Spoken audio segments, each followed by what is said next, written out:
This is the CBS Evening News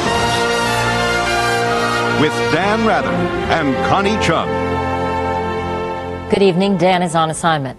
Prosecutors in Los Angeles say DNA fingerprints now point to O.J. Simpson. First results are in from the most sophisticated tests possible on blood found at the murder scene. And the prosecutors say that blood and O.J. Simpson's blood are a genetic match. CBS News correspondent Bill Whitaker begins our coverage of this surprise revelation and what it may mean. While defense and prosecution continued their blood feud, sparring over the admissibility of blood DNA testing, the main event was going on outside the courtroom. In a motion filed today, prosecutors dropped a bombshell that preliminary DNA tests show that O.J. Simpson's blood matches blood drops found trailing away from the murder scene, as well as blood found inside Simpson's mansion. Prosecutors say Cellmark Lab in Maryland conducted two types of DNA tests. The PCR, a relatively fast and simple procedure, which helps zero in on a suspect, but is not as specific as the more exhaustive RFLP, so-called genetic fingerprinting. Prosecutors say both tests implicate the defendant, that preliminary results show that the RFLP banding patterns match the defendant's banding pattern, and the PCR tests also match the defendant's type.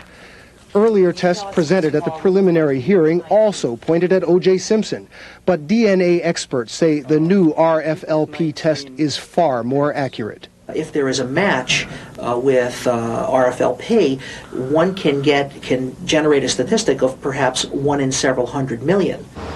In this brutal double slaying with no eyewitnesses and no murder weapon, prosecutors' whole case could hinge on forensic evidence, especially DNA matches. Today's revelation could be a body blow to the defense. But at this point, it appears potentially extremely significant because it shows that the initial DNA tests show that O.J. Simpson's blood was at the murder site. So back in court today, defense attorneys were fighting fiercely to prevent a jury from ever hearing any DNA test results.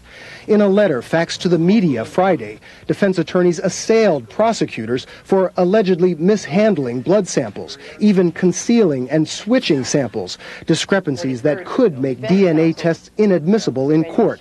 When Judge Ito denied prosecutor Marcia Clark's request to respond publicly to the letter, Clark wouldn't take no as an answer. That means that they can insult us in public and apologize in private, Your Honor. Judge Ito asserted that he'll take the matter up with attorneys in chambers. I learned about the contents of the letter that you're referring to in the shower on the radio. Your Honor. So I share your concern. Still, defense attorneys continued their attack in court, calling prosecutors deceitful, accusing them of withholding blood samples to prevent the defense from conducting its own tests, tests which they say might show different results. Even before a jury is selected, before this trial actually gets underway, it's clear the central battle of this case will be a battle over DNA. Bill Whitaker, CBS News, Los Angeles. Now, to help us understand today's developments in the Simpson case, we call again on our legal consultant, Professor Laurie Levinson. Laurie, this has to be the most significant evidence against Simpson. It absolutely is, because with this DNA evidence, the prosecution can link O.J. to the scene of the crime. And what the prosecution will argue is that Simpson cut his finger, he had a cut on his finger at the crime, he dropped that glove and dripped on his way out from Nicole's condominium. This will be very powerful evidence if the final report is the same as the preliminary report. Now, couldn't the defense dispute the age of the bloodstain and claim it was an old bloodstain? That's one of the things that the defense will dispute. It's hard to tell the age of blood. They'll also argue that there might have been a mix-up in blood or that the testing procedures were insufficient. Now, can we assume that the defense will have to try to prevent DNA evidence from being admitted at the trial? They do. The defense really has to focus in on the DNA and argue that it should be inadmissible, that the prosecution's tests are not reliable, and that the defense didn't have an opportunity to do their own tests. Laurie, was it fair for the prosecution to release this information in its court papers? Well, the defense somewhat started it in this particular hearing. On Friday, the defense filed a letter with the judge accusing the prosecution of mistakes, discrepancies, and even lies in its representation to the court. What the prosecution did was come back to the court and say, the evidence that they want access to will not help them, Your Honor. All the evidence shows that O.J. was at the scene of the crime. Now, the prosecution is supposed to share evidence with the defense. Is it likely that the defense knew about this bombshell ahead of time? It's really hard to say. The evidence, the DNA evidence in this case, has been developing day by day. If they knew ahead of time, it was a big risk for them to file the motion or letter on Friday. All right, thank you, Professor Lori Levinson. Still to come on the CBS Evening News, Cuban refugees in limbo at a U.S. naval base. And Eye on America. Tonight, the military plane with a price tag in orbit and still climbing.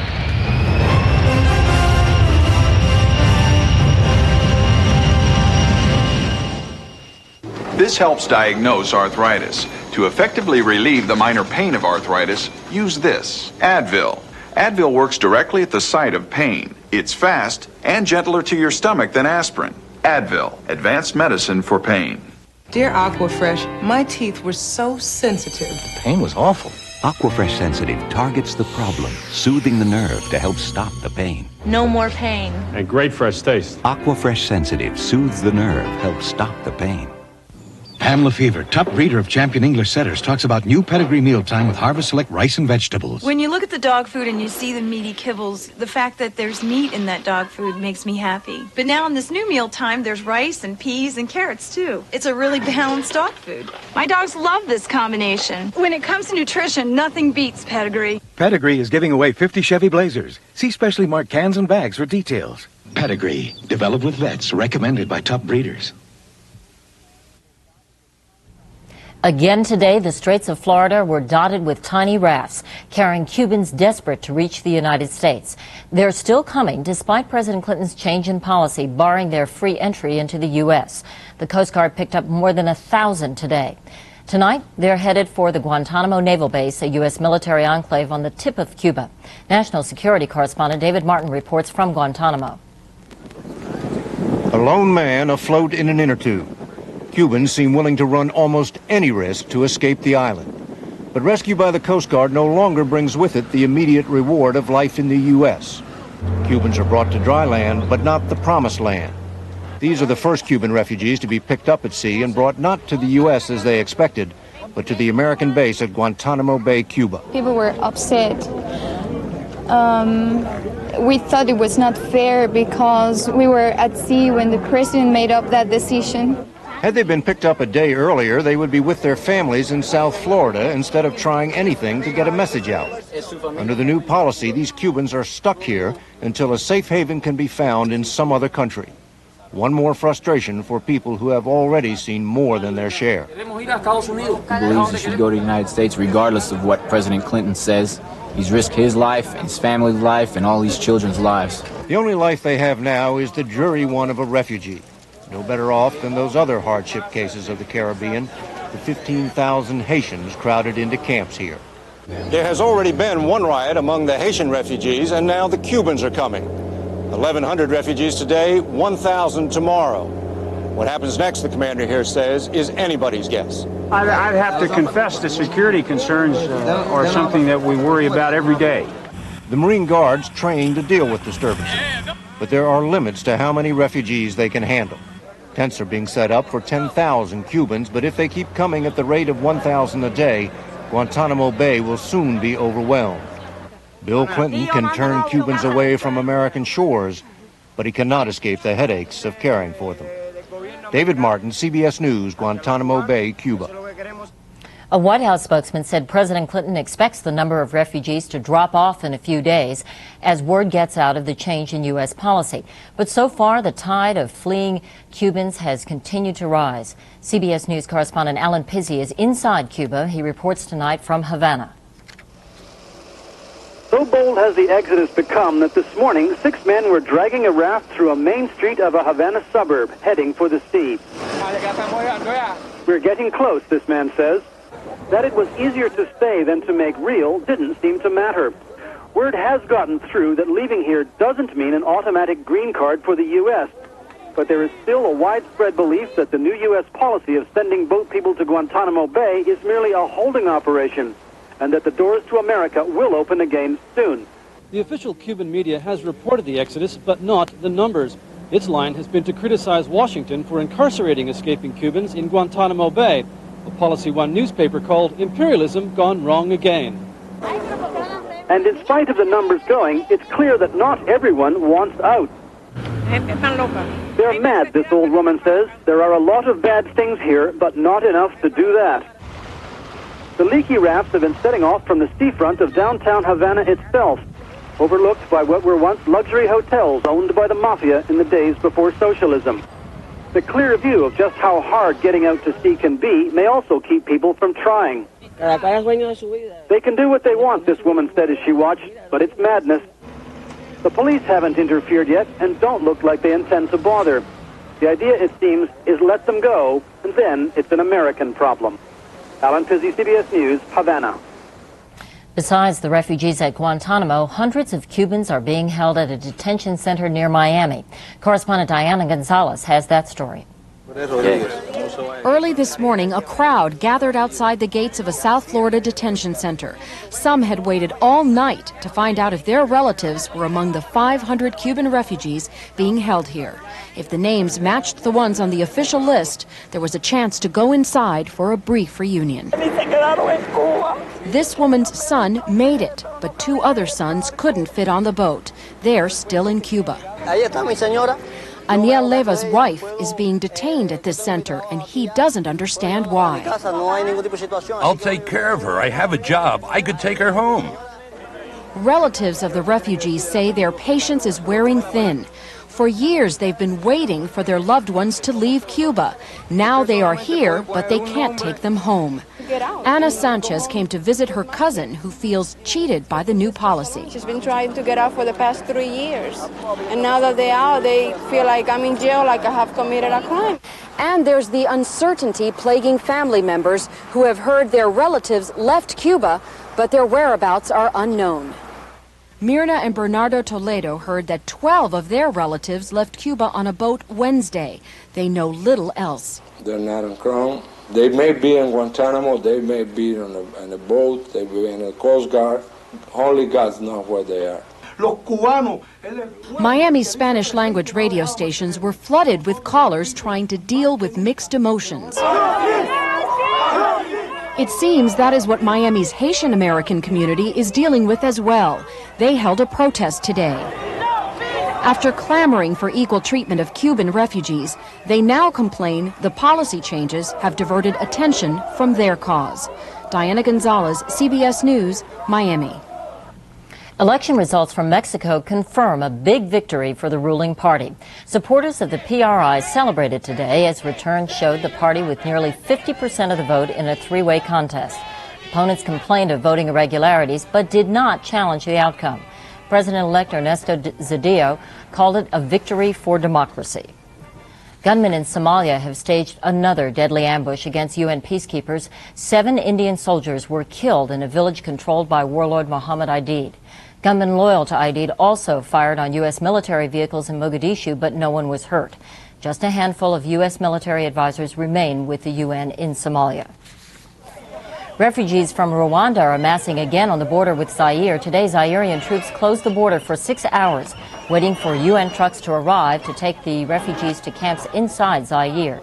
The new exodus was set off by the withdrawal of French troops from their so-called safe zone in western Rwanda. Still to come on the CBS Evening News, the battle over the crime bill and its ban on some assault weapons moves to the Senate. And that weapon, how did they clear? Attention heartburn sufferers. If antacids work, why do I keep getting heartburn? You know, frequent heartburn may be a sign of a more serious medical problem. Your doctor has treatment plans that can help. Frequent heartburn. Isn't it time you talk to your doctor? You're still worried about denture odor? Come on, honey. Minty Double Action Polident controls denture odor and cleans tough stains. So try Double Action Polident. And in between soaks, wipe your dentures clean and minty fresh with Polident wipes. For advice on dealing with cholesterol, you should make an appointment with your doctor. But to simply find out what your cholesterol number is, no appointment needed. The new Johnson & Johnson Advanced Care Cholesterol Test gives you your cholesterol number at home in about 15 minutes, with results as accurate as tests used by doctors and laboratories, all from the comfort of your favorite chair. The new Advanced Care Cholesterol Test. No appointment needed. I still remember getting my first candy from my grandfather. It was Werther's Original, and I was 4. I remember opening that golden wrapper and then that first taste. Sweet and creamy and just plain good. I felt I was really somebody special when Grandpa gave me his wonderful butter candy. Now I'm the grandfather. And what else would I give my grandson but Werther's Original? He's somebody special too. President Clinton's new Cuban policy, detention or return to Cuba. How's that playing with Cuban Americans? We Cuban Americans has to go through some sacrifices if we really want to have a free Cuba. But where does that leave the detainees and their Cuban American families? Eye on America tomorrow on the CBS Evening News. The new interim leader of a divided NAACP called for unity today and announced a fundraising drive to pay off an almost $3 million deficit. Earl Shinhoster replaces Benjamin Chavis, who was ousted over the weekend as head of the civil rights organization. Board members objected to Chavis's use of group funds to settle a sex discrimination claim. In Carbondale, Illinois, a week after a fire killed 8 children left alone at home, prosecutors today charged the mother of 3 of the victims with involuntary manslaughter. They say 25-year-old Camelia Folks was supposed to be babysitting, but instead was drinking at a bar. An 8-year-old girl was the only survivor.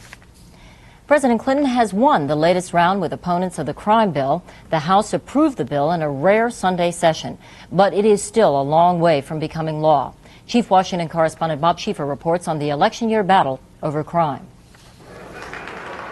When it was clear the crime bill was finally going to pass last night and that 46 Republicans would eventually side with him, it was a sweet moment for a president who hasn't had many. Well, tonight, Democrats and Republicans joined together and they acted. They reached across party lines to pass the toughest and smartest crime bill in the history of the United States.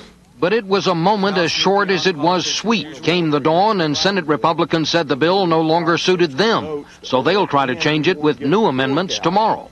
I believe the American people want to see police officers on the beat. They want to see prisons being built. They want tough minimum mandatory sentencing. They do not want another social welfare program. It takes 41 votes to open the bill for amendment. Republicans aren't sure they have those votes yet, but if they get them, they'll try to rewrite a provision which they fear will allow early release for some drug felons. They'll try to take out some of the crime prevention programs, which they have branded pork, and they want to add mandatory 10-year sentences for those convicted of gun-related crimes. As floor debate started, skeptical Democrats said Republicans were really just trying to open the door for an amendment to kill the bill's ban on assault weapons. This is about guns. Guns. Bang, bang. Shoot 'em dead. Guns. Whether the Republicans can actually succeed in opening up this bill for amendment won't become clear until that first test vote tomorrow.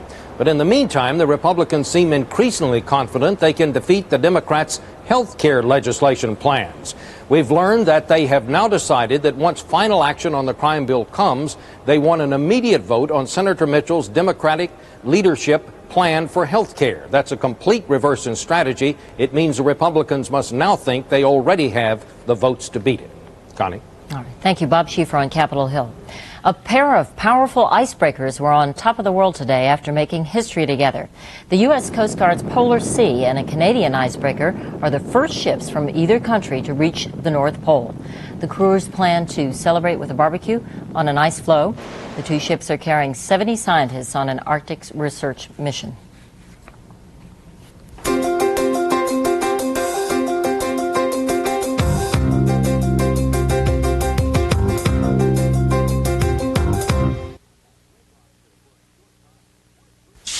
At Red Lobster, for a short time, we're bringing together your 3 favorite kinds of shrimp. It's our shrimp trio, just $9.99. Overflowing with grilled shrimp, tender golden fried shrimp, and sizzling shrimp scampi. All the luscious shrimp you love best, all on one plate. It's our shrimp trio, just $9.99. But hurry, favorites like these will be going fast at Red Lobster tonight. This is a square inch. This is a wheat thin. A wheat thin is the most real food deliciousness you can get in a square inch. The most genuine toastiness, the most baked-in crunchiness, the most deep-down munchiness. The most nuttiness, the most dippiness, the most flippiness, the most snackiness, the most lip-smackiness you can get in a square inch. Wheat Thins, the most taste you can get in a square inch. Nabisco.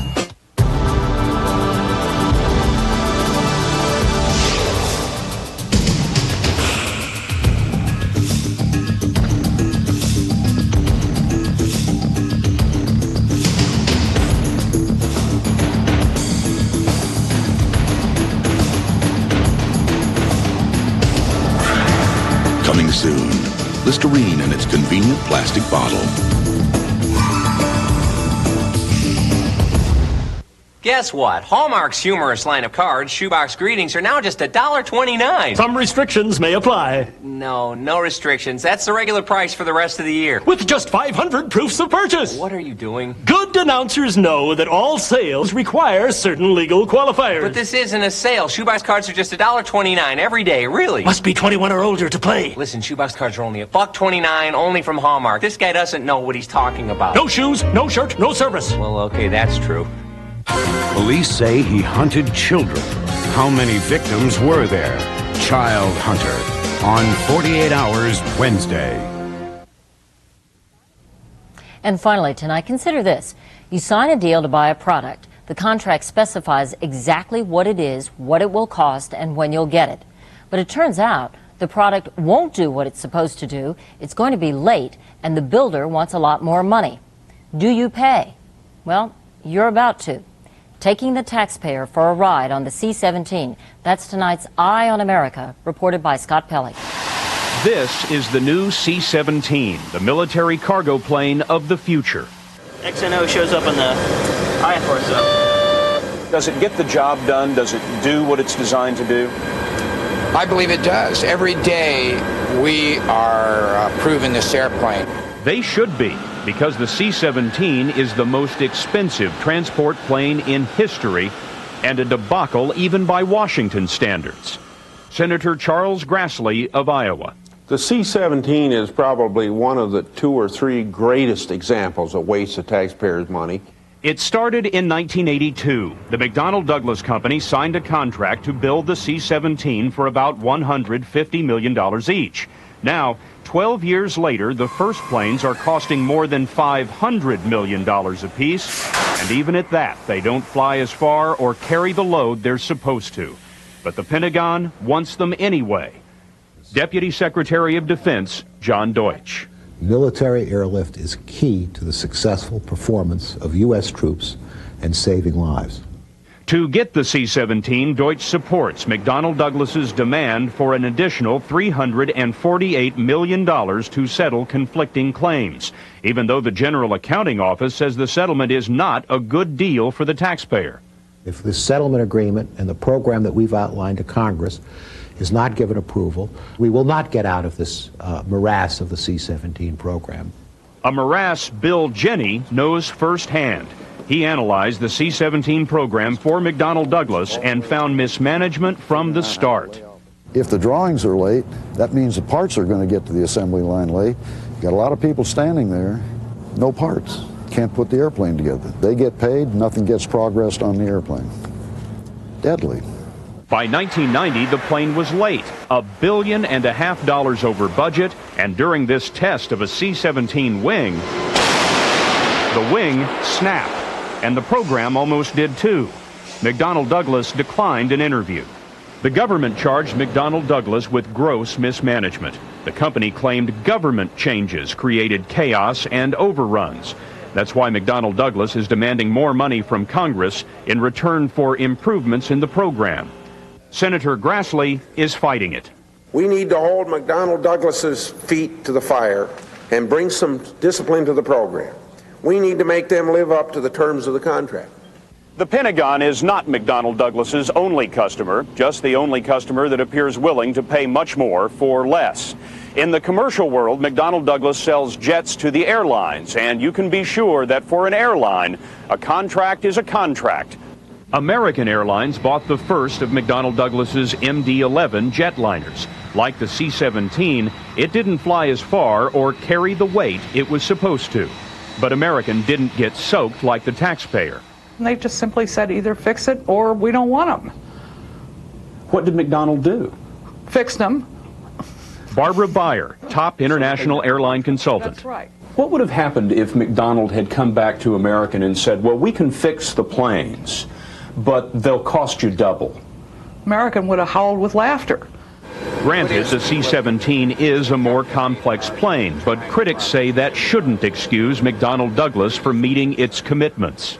The taxpayer at home has to be asking himself, why did the government not hold McDonnell's feet to the fire? If you take that kind of a confrontational attitude with your contractor, what you find is worse performance and worse quality product for the military of this country.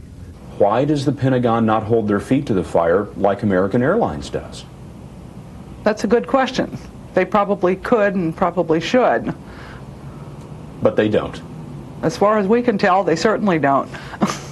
And it appears Congress won't either. It's likely Congress will vote to give McDonnell Douglas another $348 million, which critics say will not bring the program under control and could start a new round of soaring costs to the taxpayer. In Charleston, South Carolina, Scott Pelley for Eye on America. And that's our news. Coming up tomorrow on CBS This Morning, how credit card companies may be trying to hook your kids on plastic. I'm Connie Chung in New York. I'll see you again tomorrow night. Thank you for joining us and for all of us at CBS News. Good night. There's an American tire company that's been making high-quality tires since 1914. It's not the name you were thinking of, is it? Cooper, your next set of tires. Childhood is a magical time. A time of wonder and surprises, laughter and dreams. At Anheuser-Busch, we believe every child should experience it all. That's why we support the Muscular Dystrophy Association. Because there's nothing better than helping kids just be kids. The Anheuser-Busch Companies. Glad to be your neighbor, proud to be your friend. By the end of the week, 7 more lives will be saved. By the end of the day, 16 people who couldn't walk will. By the end of the hour, these special filters will help make 25,000 more gallons of water ready for drinking. And by the end of this message, 1 more premature baby will be protected. All of which is made possible with the help of a material we call plastic. Warms my soul. I'm getting married. I'm getting married. Who ever heard of a cold cereal that made you feel warm all over? Daddy, what are you doing? Same as always. Fixing me breakfast? Why should today be different? Quaker Toasted Oatmeal. Delicious toasty flakes with crunchy little oatmeal oats on top. Quaker Toasted Oatmeal. Yes, it's cold, but it warms my soul. Finding a low-priced tire isn't that hard, but when price and quality get in step, then you're dancing to our tune. Cooper, your next set of tires.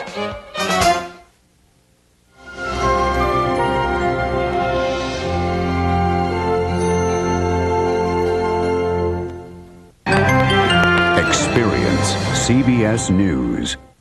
This is CBS.